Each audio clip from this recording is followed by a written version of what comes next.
कोई खुश है कि हमें संसार मिल गया, कोई खुश है कि बागे बहार मिल गया। हम खुश हैं तेरे दर पर आकर, आशू बाबा तेरे चरणों का प्यार मिल गया। तेरी चौखट पर आकर हम सारा ज़माना भूल गए। इस दिल को सुकून कुछ ऐसा मिला, हम सिर झुकाकर उठाना भूल गए, हम सिर झुकाकर उठाना भूल गए। बोलिए गुरुदेव सर्वश्री आशुतोष महाराज जी की जय। दया के सागर सद्गुरु भगवान की जय। सच्चे दरबार की जय। सद्गुरु को दया का सागर कहा जाता है। सागर की यह विशेषता होती है कि वह नदी को अपने भीतर विलीन कर लेता है। नदी चाहे अपने संग कितनी भी गंदगी को क्यों ना ले आए, सागर प्रश्न नहीं करता, उसे अपना लेता है, स्वीकार कर लेता है। हमारे गुरुदेव का हृदय भी सागर जैसा विशाल है। उनकी शरण में आकर हर कोई सहज ही उनके प्रेम व दया को पा लेता है। बहुत वर्षों पुरानी बात है। एक दिन सुबह सुबह महाराज जी ने गुब्बारों की मांग की। गुरु की आज्ञा मिलते ही भैया ने बाजार की ओर दुड़की लगाई और केवल गुब्बारे लेकर नहीं आए, गुब्बारे वाले को भी संग लेकर आए। उसे एक जगह पर बिठा दिया, यहाँ बैठकर गुब्बारों में हवा भरो। ज्यों ही गुरुदेव इच्छा प्रकट करेंगे हम तुमसे गुब्बारे ले जाएंगे। अभी इतना कहा भर ही था कि जोर जोर से जय श्री राम की ध्वनि गूंजने लगी। देखा गुरुदेव कक्ष से बाहर आ चुके हैं और प्रसाद लीला आरंभ करने वाले हैं। गुरुदेव ने प्रसाद वितरण के लिए गुब्बारों की मांग की। गुब्बारे वाले के पास जितने गुब्बारे थे उसने सारे दे दिए। उस दिन गुरुदेव ने किसी गुब्बारे के संग केले को बांधा, किसी के संग टॉफी को बांधा और उसे संगत की ओर उड़ा दिया। संगत खुश थी और उन्हें देखकर गुरु भी आनंदित थे। थोड़ी ही देर में महाराज जी कक्ष में वापस लौट गए। गुब्बारे वाला अभी भी बैठा गुब्बारों में हवा भरता रहा। 1 घंटा बीता, गुरुदेव कक्ष से वापस आए, फिर से गुब्बारों की मांग की और फिर से वही प्रसाद लीला पूरी की। उस दिन एक बार नहीं 5 बार महाराज जी ने प्रसाद वितरण किया गुब्बारों के माध्यम से। अब तो गुब्बारे वाले के पास एक भी गुब्बारा शेष नहीं बचा था। स्वामी जी ने गुब्बारे वाले का हिसाब किताब करने के लिए उसे ऑफिस में बुलाया। जितने पैसे बनते थे उसे देने लगे। तभी उसकी आंखों में आंसू आ गए। स्वामी जी ने कहा, ऐसे रोते नहीं हैं। गुरु के दरबार से कभी कोई रोते हुए नहीं जाता। यह सुनना था कि वो भाई बिलख बिलख कर रोने लगा और हिचकियों के बीच उसके मुख से केवल यही निकला, भगवान है आपके बाबा, भगवान है। स्वामी जी बोले, सो तो हम जानते हैं क्योंकि वो पूर्ण सद्गुरु हैं, पर तुमने ब्रह्म ज्ञान के बिना ये कैसे जाना? उसने कहा, 3 दिन से मेरे घर में चूल्हा नहीं जला है। मेरी पत्नी मेरे बच्चे भूखे हैं।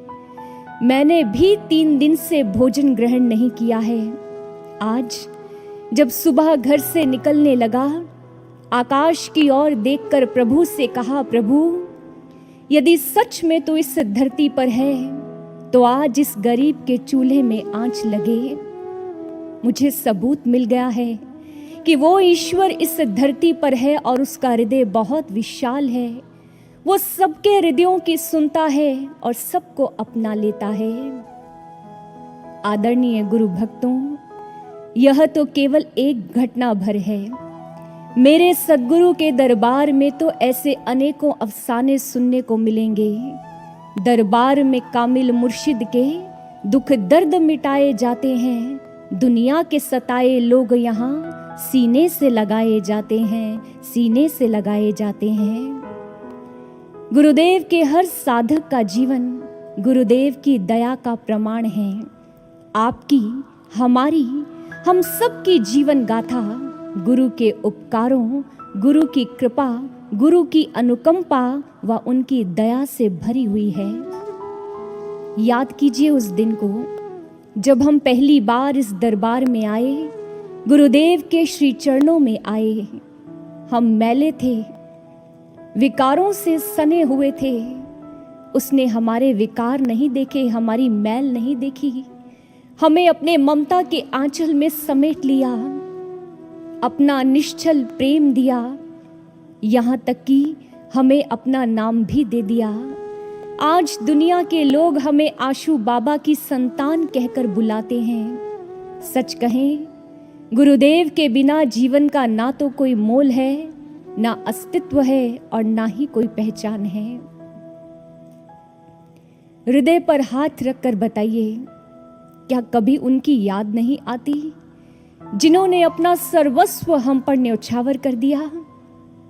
क्या दिल नहीं करता प्रत्यक्ष रूप में फिर से उन्हें देखने का? जोर जोर से जय श्री राम पुकारते हुए उनके हाथों से प्रसाद लूटने का क्या दिल नहीं करता? वे झूले पर बैठे हों और हम उनके सामने बैठे हों, उनकी वो प्यारी प्यारी मुस्कान देखने का क्या मन नहीं करता? करता है, सबका करता है, आपका करता है, हमारा करता है। तभी तो हर कोई एक दूसरे से यही प्रश्न पूछते नजर आता है, महाराज जी कब आएंगे? महाराज जी के आने की कोई सूचना मिली? आश्रम में आकर भी यही पूछते हैं, दीदी, भैया, महाराज जी कब लौटेंगे? और इतना ही नहीं, दिन में कितनी बार हम महाराज जी के स्वरूप से भी पूछ लेते हैं, महाराज जी कब लौटोगे? एक दिन की बात है, साधना में हमारे हृदय से भी यही पुकार निकली, महाराज जी आपको समाधि में गए बहुत वर्ष बीत गए हैं, अब तो चले आइए। हृदय से ये दो पंक्तियां निकली थी। आत्मा ने झकझोर दिया, क्या तुम्हारी तैयारी पूरी है? क्या तुमने अपनी पात्रता को तैयार कर लिया है? मान लो गुरु भक्तों, आज और अभी हमें गुरुदेव के समाधि से लौटने की शुभ सूचना मिल जाए तो क्या हम पूरी प्रसन्नता के साथ उनका दर्शन करने जा पाएंगे? क्या ये आंखें उस दिव्यता के तेज को सह पाएंगी?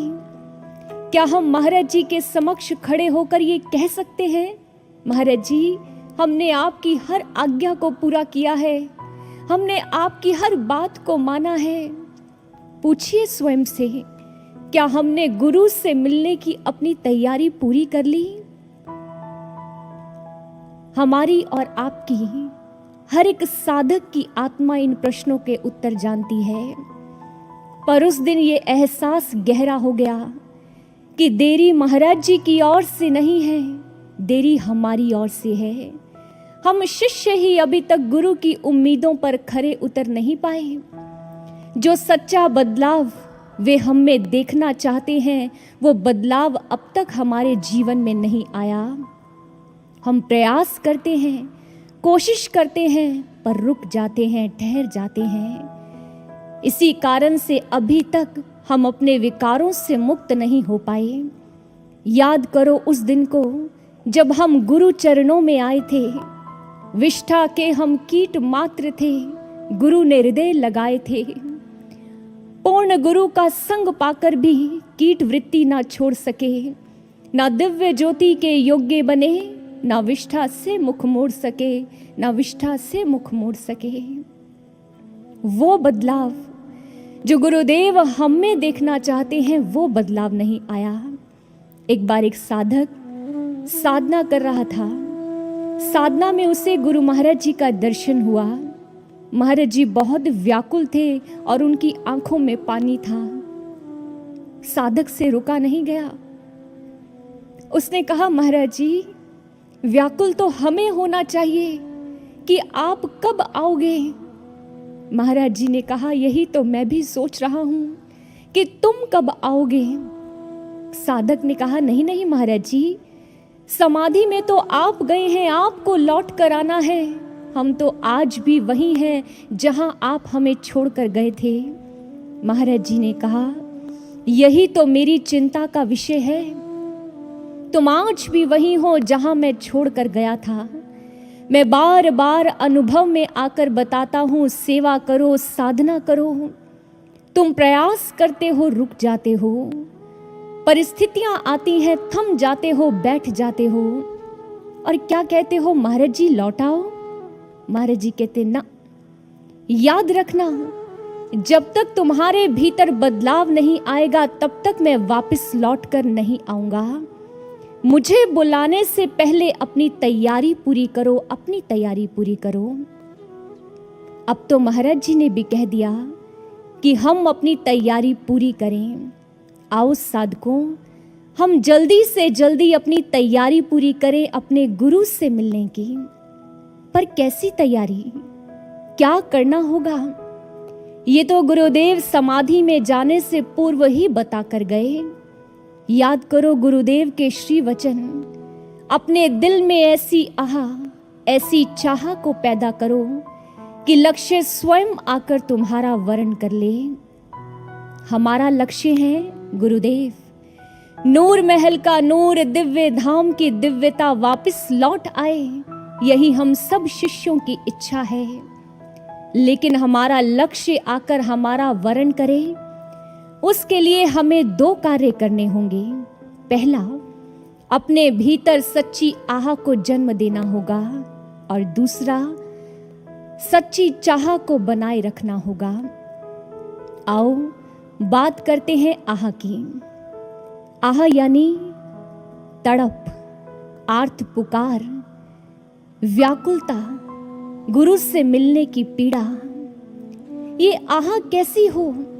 क्या पानी के बुदबुदे की तरह जो एकदम से उठे और शांत हो जाए?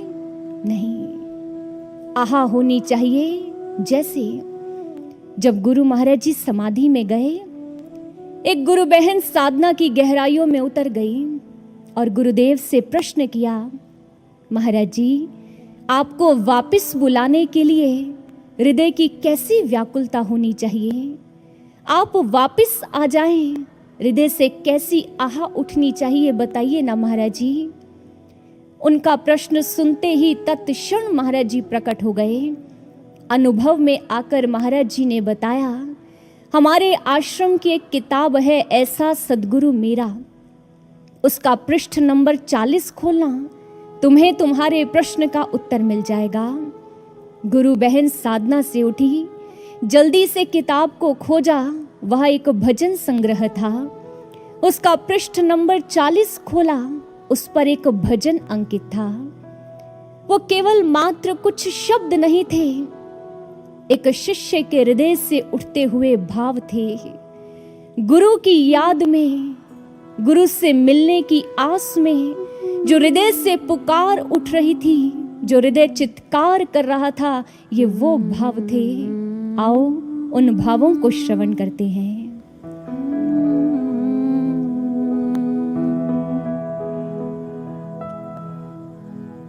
आज तुझे सौगंध है मेरी, मत आने में कर देरी। आज तुझे सौगंध मेरी, मत आने में कर देरी।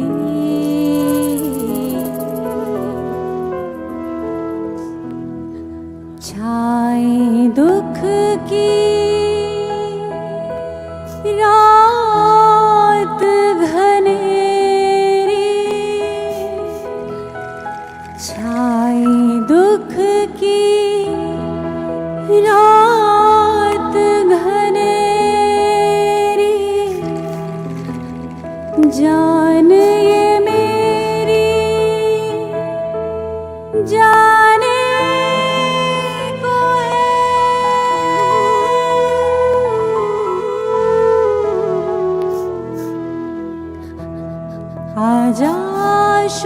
तुझ बिन मेरे प्राण अधर पर आने को है। आजा शो तुझ बिन मेरे प्राण अधर पर आने को है। पत्थर की भी आँखें नम हो, इस दिल में अफसाने वो हैं। आजा शो तुझ बिन मेरे प्राण अधर पर आने को है। आजा शो तुझ बिन मेरे प्राण अधर पर आने को है।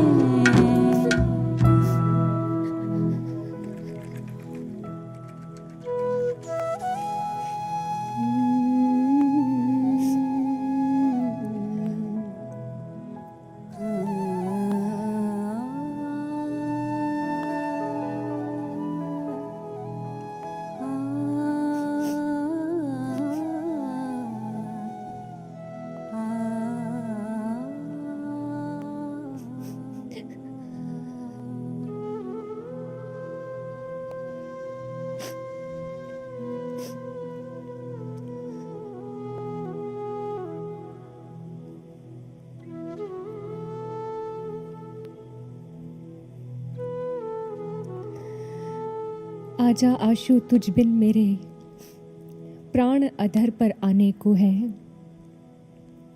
देह की सभी इंद्रियां, आंखें चली जाएं, जीवन चलता रहता है।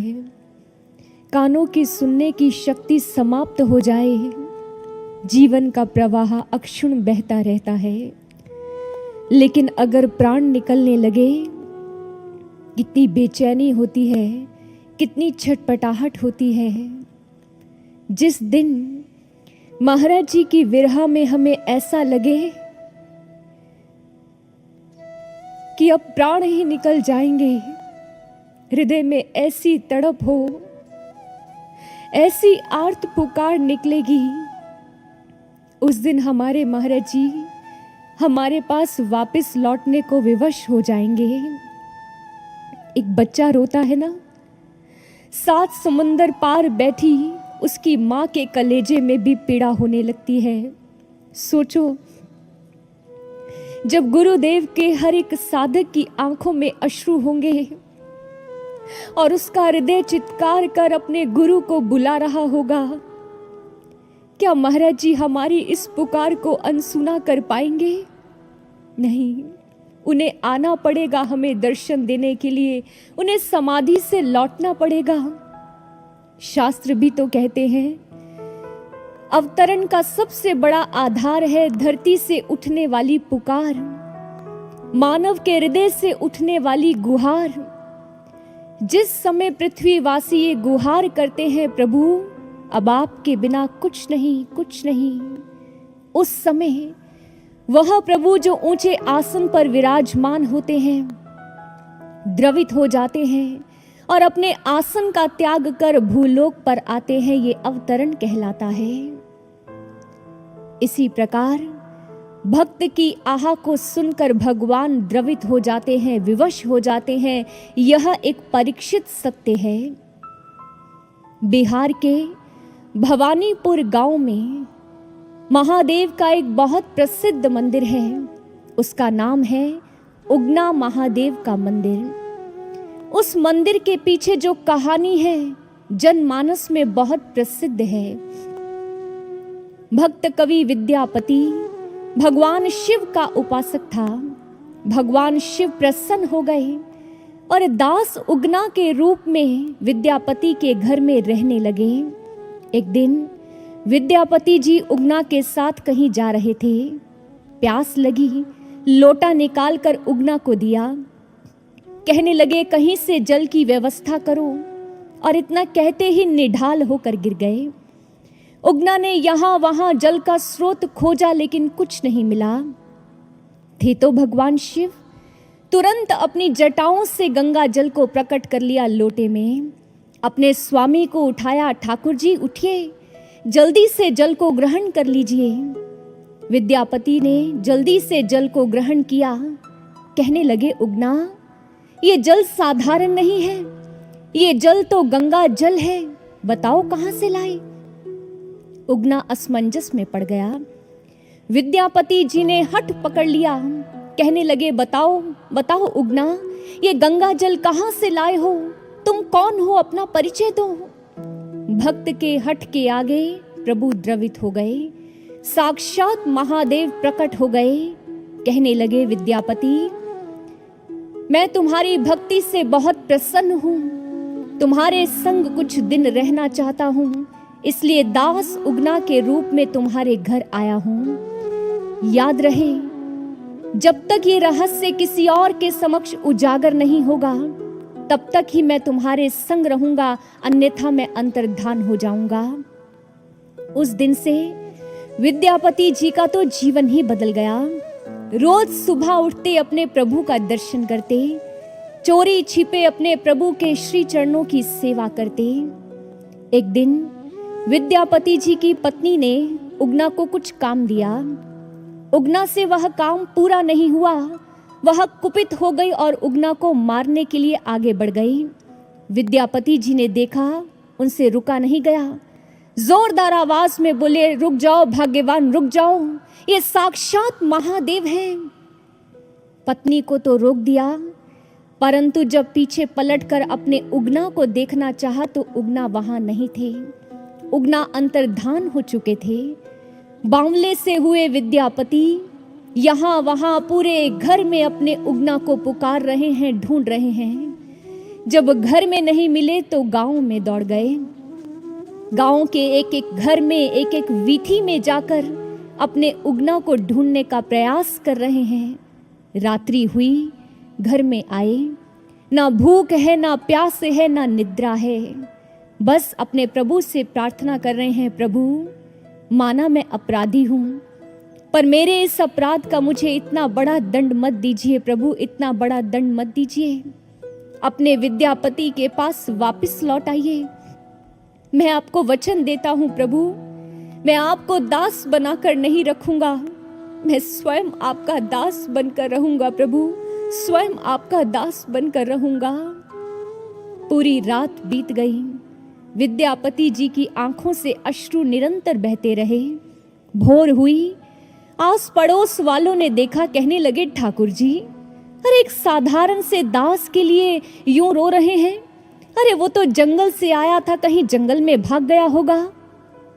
विद्यापति जी ने सुना, स्वयं को रोक नहीं पाए और अपने उगना को ढूंढने के लिए जंगल की ओर दौड़ गए। जोर जोर से आवाज लगा रहे हैं, उगना उगना, लेकिन उगना वो तो साक्षात महादेव हैं, वो तो अपने निवास स्थान पर हैं, आज इस जंगल में कहाँ। विद्यापति जी बावले हुए अपने प्रभु को चारों ओर ढूंढ रहे हैं। सुबह से मध्याह्न हुई, मध्याह्न से सांझ ढलने लगी, लेकिन प्रभु नहीं मिले। विद्यापति जी थक कर हार कर बैठ गए। कहने लगे, प्रभु आपका तो एक नाम आशुतोष है ना, आशुतोष जो शीघ्र प्रसन्न हो जाता है, तो आज ये निष्ठुरता क्यों प्रभु, क्यों? क्या इस विद्यापति की पुकार आप तक नहीं पहुंच रही? क्यों सता रहा है तू, क्यों रुला रहा है? क्या ये चीख चित्कार सब बेकार जा रहा है? क्या सुन नहीं रहा तू मेरी पुकार को? यदि सुन रहा है तो क्यों इतना तड़पा रहा है? आवाज का निकलना गले से मुश्किल लगता है। सुन सके तो सुन ले ये धड़कने कि अब ये दिल कराह रहा है प्रभु, अब ये दिल कराह रहा है। हे महादेव, एक बार अपने विद्यापति के पास वापस लौट आइए। ये विद्यापति आपके बिना जी नहीं पाएगा, जी नहीं पाएगा प्रभु। मेरा सृजन और प्रलय दोनों आपके हाथों में है। इसी क्षण आकर या तो मेरी इन उखड़ती हुई सांसों को थाम लीजिए, मुझे नव प्राण दे दीजिए, अन्यथा इसी क्षण मेरी जीवन लीला को समाप्त कर दीजिए प्रभु, समाप्त कर दीजिए। मुझे केवल आप आपके दर्शन चाहिए, जीवन नहीं चाहिए प्रभु, जीवन नहीं चाहिए। विद्यापति अपने प्रभु को पुकारते रहे और बिलख बिलख कर रोते रहे। विद्यापति की पुकार को, उनकी आह को महादेव अनसुना न कर पाए। उसी समय महादेव विद्यापति के समक्ष प्रकट हो गए। विद्यापति से बोले, आंखें खोलो विद्यापति, तुम्हारी आह सार्थक सिद्ध हुई है। तुम्हारी पुकार को मैं अनसुना न कर पाया, मुझे आना पड़ा तुम्हें दर्शन देने। तुम्हारा प्रेम, तुम्हारी भक्ति ये एक अमर गाथा बनेगी और आने वाले भक्त तुम्हारी इस जीवन गाथा से प्रेरणा लेंगे। गुरु भाइयों व गुरु बहनों, विद्यापति की आह सार्थक सिद्ध हुई और महादेव का दर्शन उन्हें प्राप्त हुआ। हम भी इस कहानी से प्रेरणा लें, ये समय की मांग है। हम भी अपनी आह को, अपनी पुकार को इतना तीव्र कर लें कि हमारा लक्ष्य भी हमारा वर्ण करने के लिए विवश हो जाए। हमारे गुरुदेव भी समाधि से लौटने को मजबूर हो जाएं। यही है भक्ति की शक्ति, और ये शक्ति भगवान ने स्वयं हमें दी है। याद करो उन दिनों को जब आप दूर दूर से, कोई महाराष्ट्र से, कोई बेंगलुरु से, कोई असम से, कोई नेपाल से, कोई गुजरात से महाराज जी का दर्शन करने आते थे। गुरु की प्यारी संगत आती थी। इंतजार की उन घड़ियों में आंखें गुरु के द्वार पर टिकी रहती थी, कब कक्ष का द्वार खुलेगा और कब हम महाराज जी का दर्शन करेंगे। इंतजार की उन घड़ियों में आंखों से अश्रु भी बहते थे और मुख से भजन भी निकलते थे। याद आया? एक बार की बात है, बहुत दूर से संगत आई थी, महाराज जी का दर्शन करने की प्रतीक्षा कर रही थी और एक लंबा समय बीत चुका था। तभी भैया बाहर आए। उन्होंने आकर कहा, हो सकता है आज गुरु महाराज जी के दर्शन आपको प्राप्त ना हो, क्योंकि वे आज बहुत व्यस्त हैं। यह सुनना था कि संगत फूट फूट कर रोने लगी। जिनका दर्शन करने वे इतनी दूर से चलकर आए थे, उनका ही दर्शन नहीं मिलेगा। तभी एक गुरु बहन ने रोते रोते एक भजन गाना शुरू कर दिया। तेरे दरस दाही है शौक सानू, एक वार तू देने दीदार आजा।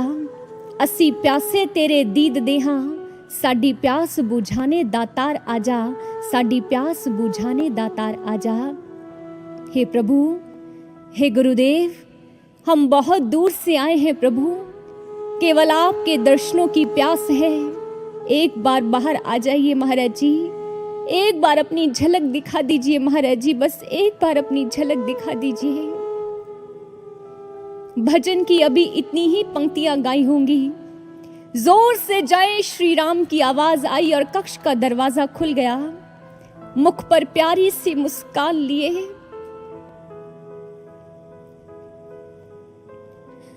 मुख पर प्यारी सी मुस्कान लिए महाराज जी बाहर आ गए और झूले पर बैठ गए।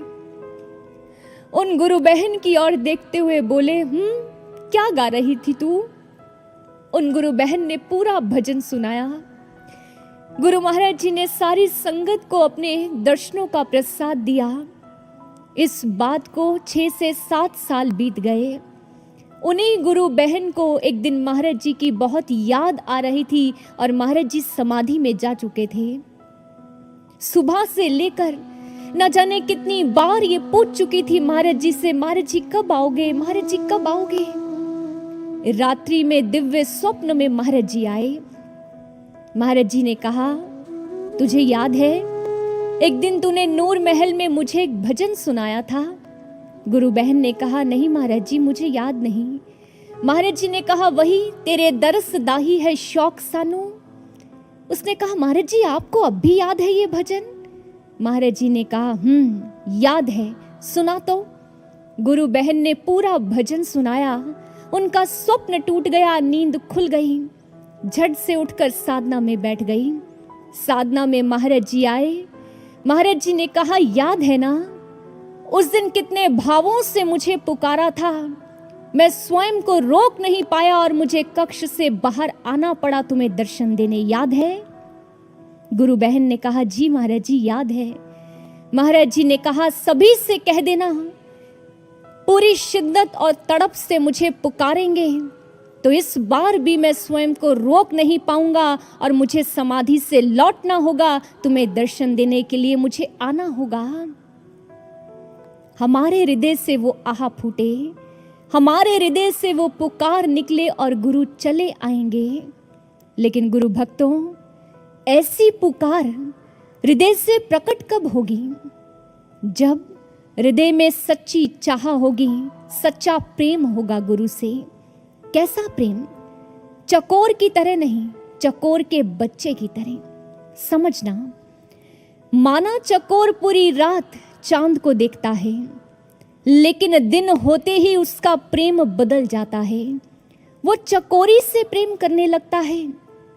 लेकिन चकोर का बच्चा रात भर चांद को निहारता है, चांद से प्रेम करता है और दिन में बड़ी बेसब्री से रात के होने का इंतजार करता है, चांद के आने की प्रतीक्षा करता है। उसका प्रेम बदलता नहीं, उसका प्रेम चांद से ही रहता है। ये होता है सच्चा प्रेम, सच्ची चाह, जहां ना तो प्रेम घटे, ना प्रेम खत्म हो और ना ही प्रेम कभी बदले। क्या गुरु से ऐसा प्रेम है? क्या हृदय में गुरु महाराज जी के लिए ऐसा स्थान है? क्या गुरु से ऐसी सच्ची चाह है? अगर है तो क्या वो हमें दर्शन देने के लिए नहीं आएंगे? इस प्रश्न का उत्तर हमें वाल्मीकि रामायण देती है। उस समय की बात है जब भगवान श्री राम का 14 वर्ष का वनवास पूरा होने जा रहा था। मात्र एक दिन शेष था।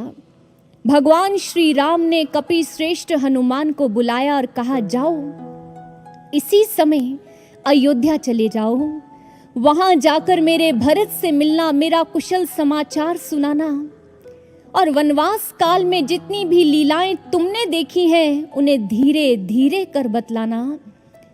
जब तुम मेरी कथा को बांच रहे होगे तब तुम भरत के मुख की ओर देखना। देखना भरत के अंदर राम से मिलने की जो तड़प है वो अब भी शेष है या नहीं। देखना कहीं राज्य को पाकर मेरे भरत का मन बदल तो नहीं गया। अगर मेरे भरत के मन में लेश मात्र भी राज्य की कामना होगी तो ये राम अयोध्या नहीं लौटेंगे, अयोध्या का शासन भरत संभालेगा। परंतु हनुमान, अगर मेरे भरत के अंदर राम से मिलने की चाह है तो उसकी ये इच्छा भी अवश्य पूरी होगी। गुरु भक्तों, ऐसा नहीं है कि श्री राम भरत की मनोदशा से परिचित नहीं थे, वो तो सब जानते थे। लेकिन इतिहास के समक्ष एक उदाहरण रख दिया कि भगवान भक्त को दर्शन देने से पूर्व उसकी चाह को परखते हैं, उसके प्रेम को टटोलते हैं। श्री राम की आज्ञा मिलते ही पवन पुत्र पवन के वेग से अयोध्या पहुंचे। अयोध्या से 1 कोस की दूरी पर नंदी ग्राम में उन्हें भरत जी दिखाई दिए। वलकल वस्त्र, सिर पर जटाजूट और पथराई आंखों से मार्ग की ओर देख रहे हैं। मेरे राम कब आएंगे? मुझे मेरे प्रभु का दर्शन कब मिलेगा? मन में बार बार आशंकाएं उठ रही हैं। कहीं ऐसा तो नहीं कि मेरे कुटिल मन को देखकर मेरे प्रभु ने अपना मन बदल लिया हो? नहीं प्रभु, ऐसा मत कीजिएगा। आप तो अनाथों के नाथ हैं। मुझ जैसा अनाथ, बेबस और बेसहारा कौन होगा? शीघ्र आइए प्रभु, शीघ्र आइए और आकर मुझे सनाथ कर दीजिए प्रभु, मुझे सनाथ कर दीजिए। ये अयोध्या का राज सिंहासन आपकी प्रतीक्षा कर रहा है। इस भरत को ये राज सिंहासन नहीं चाहिए, उसे केवल अपने राम का दर्शन चाहिए, अपने राम के श्री चरणों का सुख चाहिए। भरत की चाह, उसके सच्चे प्रेम ने राम को अधीर कर दिया। पुष्पक विमान पर बैठ गए प्रभु, जो मन की गति से चलता है। मन जिसकी गति सबसे तेज होती है, यानी हमारे श्री राम भी भरत से मिलने के लिए अधीर हो उठे। किसी ने पूछा, प्रभु पुष्पक विमान क्यों? आपने तो वनवास काल में हमेशा पैदल यात्रा की है। श्री राम ने नम आंखों से कहा, उस समय धर्म और मर्यादा की सीमा थी, लेकिन आज यहां से मेरे भरत के प्रेम की सीमा आरंभ होती है। भले ही मेरा प्रण टूट जाए, लेकिन अब मैं अपने भरत से मिलने में विलंब नहीं कर सकता। मुझे अपने भरत को दर्शन देने जाना ही होगा, उससे मिलने जाना ही होगा। आप सब जानते हैं, श्री राम आए, भरत ने उनका दर्शन किया और सदैव उनका दर्शन करते रहे। निस्संदेह इतिहास खुद को फिर से दोहराएगा और हमारे गुरुदेव, हमारे सद्गुरु भगवान भी शीघ्र समाधि से लौटकर आएंगे, लेकिन उससे पूर्व वे हमारी चाह को टटोलेंगे, हमारे प्रेम को परखेंगे कि मेरा शिष्य मुझसे सच्चा प्रेम करता भी है या नहीं, उसके हृदय में मुझसे मिलने की सच्ची प्यास है भी या नहीं, क्या उसके हृदय में मुझसे मिलने की वो तड़प है। गुरुदेव इन्हें परखेंगे, टटोलेंगे। भरत का जीवन कैसा था? 14 वर्षों तक उसने अपने प्रेम को कभी कम नहीं होने दिया। प्रेम की जो लौ थी वो सतत जलती रही। कैसे? राजपाट का त्याग किया, सांसारिक आकर्षणों से खुद को विरक्त कर लिया, यहां तक कि अपनी मां का भी त्याग कर दिया। अपनी सभी इंद्रियों को राम पर केंद्रित कर दिया। हम आपसे ये नहीं कहना चाहते कि आप अपने संसार को छोड़ दें, नहीं, इसी संसार में रहिए, अपने सांसारिक दायित्वों को पूर्ण कीजिए, लेकिन कमल की भांति बनिए। कीचड़ से निर्लिप्त रहिए और नाता केवल सूर्य से रखिए, नाता केवल गुरु से रखिए। गुरु ही जीवन का केंद्र हो, गुरु ही जीवन की धुरी हो। अपने जीवन को ऐसा बनाइए। आओ हम भी भरत जैसी तैयारी करें, अपनी हर एक इंद्रिय को गुरु की ओर उन्मुख कर दें, गुरु पर केंद्रित कर दें। ये छोटे छोटे प्रयास ही हमारी तैयारी बन जाएंगे गुरु से मिलने की। बात करते हैं आंखों की, जो सबसे ज्यादा चंचल हुआ करती हैं, हमें संसार की माया की ओर आकर्षित करती हैं, संसार के कीचड़ में लिप्त करना चाहती हैं। आप जानते हैं, बीते 3-4 महीनों में लोग घरों की 4 दीवारी में बंद थे, जानते हैं ना? घरों की 4 दीवारी में बंद रहकर उन्होंने क्या किया? रिपोर्ट्स बताती हैं कि अश्लील वेबसाइट्स पर जो ट्रैफिक है, पिछले 3-4 महीनों में 95% बढ़ चुका है। यानी घरों में बैठकर लोगों ने बुरे दृश्य देखे और अश्लील वीडियोस को देखा। हर संभव प्रिकॉशन के द्वारा बाहरी वायरस से बचने का प्रयास तो किया, लेकिन आंखों से देखे गए बुरे दृश्यों से जो वायरस मन के अंदर गहरा बैठ गया, उसका क्या? सबसे खतरनाक नशा है pornography. Pornography is a perfect brain poison. एक ऐसा जहर है जो हमारे सोचने, समझने और विचारने की शक्ति को खत्म कर देता है। यह संसार की स्थिति है। एक बार साधक भी अपने मन को टटोल ले, कहीं ऐसा तो नहीं कि हम भी अपने इनर नेट से डिस्कनेक्ट होकर, यानी अपनी साधना को छोड़कर इंटरनेट में, मनोरंजन में, गेम्स में अपने टाइम को वेस्ट तो नहीं कर रहे? अंतर जगत के दिव्य नजारों को छोड़कर हम अपने मन में अश्लीलता का विष तो नहीं घोल रहे? इंटरनेट का यूज कीजिए, लेकिन सद कार्यों के लिए, मनोरंजन व पतन के लिए नहीं। गुरुदेव के वचन याद है ना? वक्त नहीं मनोरंजन का और ना ही विश्राम का। साधक के लिए यह समय ना तो मनोरंजन का है और ना ही विश्राम का है। यह तो मनोमंथन का समय है, आत्मचिंतन का समय है। यदि इन सब बातों को जानते और समझते हुए भी आप अपनी आंखों को बुरे दृश्यों को देखने में उलझाए रखते हो तो ये याद रखना, जिन आंखों से आज आप बुरे दृश्यों को देख रहे हो, इन आंखों से फिर आप गुरु महाराज जी का दर्शन नहीं कर पाओगे, क्योंकि इन आंखों से आप दो नजारे नहीं देख सकते। ये वो समय नहीं जब नकारात्मकता और सकारात्मकता साथ साथ चले। महर्षि अरविंद कहते हैं, do not imagine that truth and falsehood, light and darkness, surrender and selfishness can be allowed to dwell together in the house consecrated to the divine. The transformation must be integral. आपको किसी एक को चुनना होगा, नीर शीर विवेकी बनकर आपको चुनाव करना होगा। आपको संसार चाहिए या करतार चाहिए, आपको संसार के चलचित्र चाहिए या गुरु का दिव्य चरित्र चाहिए, ये आपका चुनाव है। मुझे आशा है और ये पूर्ण विश्वास है कि गुरुदेव का हर सच्चा साधक केवल गुरु के दर्शन करना चाहेगा। अगर यह सच है तो बंद कर लीजिए अपनी इन आंखों को और बैठ जाइए ध्यान में, साधना में। बह लेने दीजिए इन आंखों से अश्रु, क्योंकि ये अश्रु इन आंखों को स्वच्छ कर देंगे और साधना इन आंखों की पात्रता को तैयार कर देगी। तब जाकर ये आंखें उस तेज को सह पाएंगी।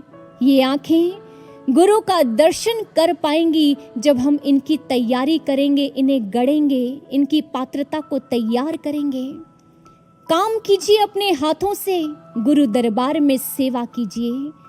इन हाथों की रेखाओं में गुरु के चरणों का स्पर्श लिखवा लीजिए। जब गुरु महाराज जी आए तो हम उनके श्री चरणों को छू पाए। इन हाथों से सेवा कर ऐसा सौभाग्य अर्जित कीजिए। मुख से निंदा व चुगली नहीं, हमेशा गुरु की महिमा गाइए। एक दूसरे से मिलते हैं, अपने अनुभव सुनाइए। हर घर में गुरु चर्चा का अभियान चलाइए। कानों से केवल दिव्य प्रवचनों को सुनिए, सकारात्मक विचारों को सुनिए और सुंदर सुंदर भजनों को सुनिए। आप जानते हैं ना, जब व्रत रखा जाता है तो उस दिन सात्विक आहार लिया जाता है।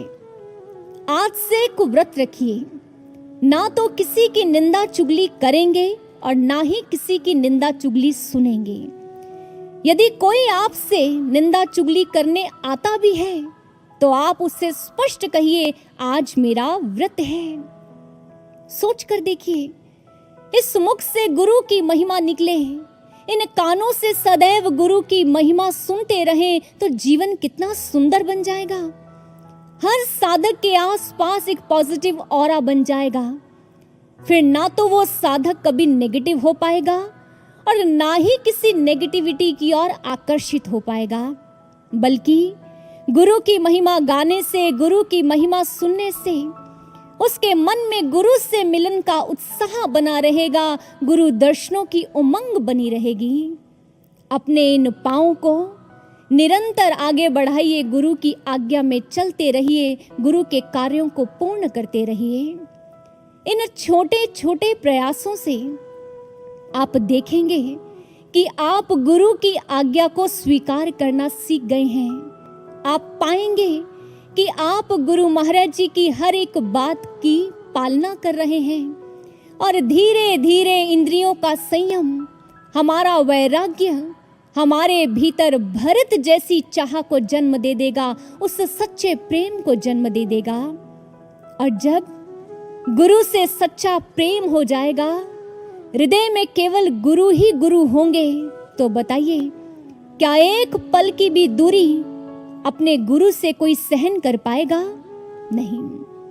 उस समय हृदय से एक आर्त पुकार निकलेगी, हृदय से चित्कार फूटेगा, गुरुदेव अब विलंब मत कीजिए, शीघ्र आइए, शीघ्र आइए। जब शिष्य की हृदय में ऐसी चाह होगी और ऐसी आह फूटेगी, निस्संदेह हमारे गुरु महाराज जी को आना पड़ेगा समाधि से, उन्हें हमें दर्शन देने आना पड़ेगा और वो कार्य जो दुनिया के लिए असंभव है, उस दिन वो संभव हो जाएगा, संभव हो जाएगा।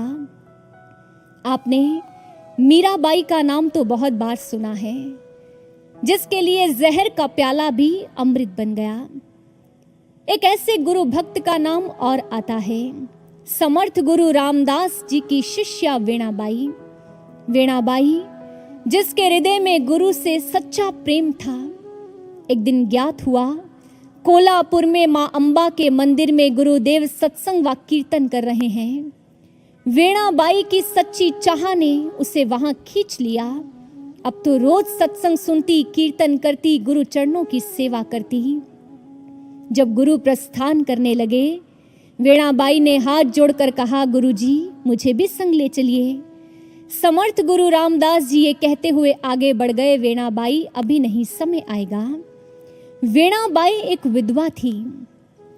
जब अपने माता पिता के घर पहुंची, उन्हें ये ज्ञात हुआ कि ये गुरु चरणों में समर्पित होना चाहती है। उन्होंने वीणाबाई को बहुत समझाया, छोड़ दे अपना हठ, छोड़ दे गुरु भक्ति और छोड़ दे गुरु से ये प्रेम। लेकिन वीणाबाई के संकल्प को कोई तोड़ नहीं पाया। ध्यान साधना में अपने प्रेम को उसने और बढ़ा लिया। माता पिता ने लोक निंदा के भय से उसे जहर दे दिया। प्राण उखड़ने लगे, मौत गले का हार बन रही है, लेकिन वीणाबाई को अपने प्राणों की चिंता नहीं।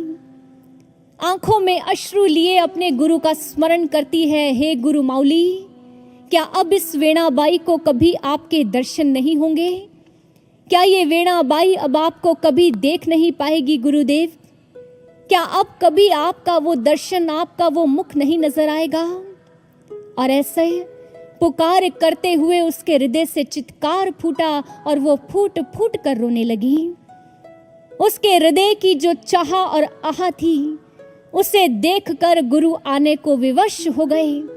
समर्थ गुरु रामदास जी कक्ष में प्रकट हो गए। वीणाबाई के सिर पर हाथ रखा और नव प्राणों का संचार कर दिया, असंभव संभव कर दिखलाया। केवल वीणाबाई के लिए नहीं, माता पिता ने द्वार खोला। आश्चर्य, वीणाबाई जीवित है। समर्थ गुरु रामदास प्रकट हो चुके हैं और वीणाबाई को सत्संग सुना रहे हैं। सारे जग ने देखा पूर्ण गुरु का सामर्थ्य क्या होता है और एक शिष्या की भक्ति क्या होती है। आदरणीय गुरु भक्तों, आज ये समय है जब हम भी अपनी चाह और अपनी आह को इतना प्रबल कर लें कि हमारा लक्ष्य भी स्वयं आकर हमारा वरण करे।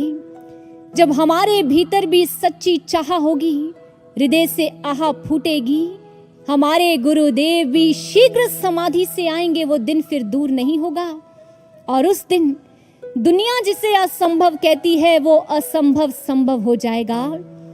केवल वो दिन हमारे लिए हर्ष का विषय नहीं होगा, ये सारा जग साक्षी बनेगा। गुरु का सामर्थ्य क्या होता है, गुरु की दिव्यता क्या होती है, गुरु की शक्ति क्या होती है। हमारे गुरुदेव अपनी इस लीला को पूर्ण करें, वे शीघ्र समाधि से लौटें, सारा जग उनकी इस लीला का साक्षी बने। उसके लिए हमें निमित्त बनना होगा, हम सबको प्रयास करना होगा, हम सबको अपने गुरु से मिलने की तैयारी करनी होगी। हृदय में सच्ची आह और चाह को जन्म देना होगा। आओ साधकों, हम सब अपनी तैयारी करें। मानते हैं कि आप सब प्रयास कर रहे हैं, लेकिन अभी और प्रयास करना बाकी है। अगर मन आलस करे तो उससे कहिए, अब ना कर पाए तो फिर कब करोगे, यहां ना किया तो फिर कहां करोगे। कुशल मूर्तिकार भी मिला, पर सोचो यहां ना गड़े गए तो फिर कहां गड़ोगे। प्रखर सूर्य से भी तेजस्वी आशुतोष की संतान हो, उनकी किरण बन ना तपे तो पूछो स्वयं से फिर कहां तपोगे। जिनका नाम लेने से भवबंधन भी कट जाता, अब ना जपा वो नाम फिर कब जपोगे। रहमतें लुटा रहे सदगुरु दीन दयाल, ना संवरे इस आंचल तले तो पूछो स्वयं से कब और कहां संवरोगे, कब और कहां संवरोगे। विचार कीजिए, मनन कीजिए और अपनी तैयारी को पूर्ण कीजिए। बस हृदय में सच्ची आह और सच्ची चाह को बनाए रखिए। देखना हमारा लक्ष्य स्वयं आकर हमारा वरण करेगा, हमारा वरण करेगा। इसी के साथ वाणी को विराम दूंगी। बोलिए गुरुदेव सर्वश्री आशुतोष महाराज जी की, दया के सागर सद्गुरु भगवान की, साचे दरबार की।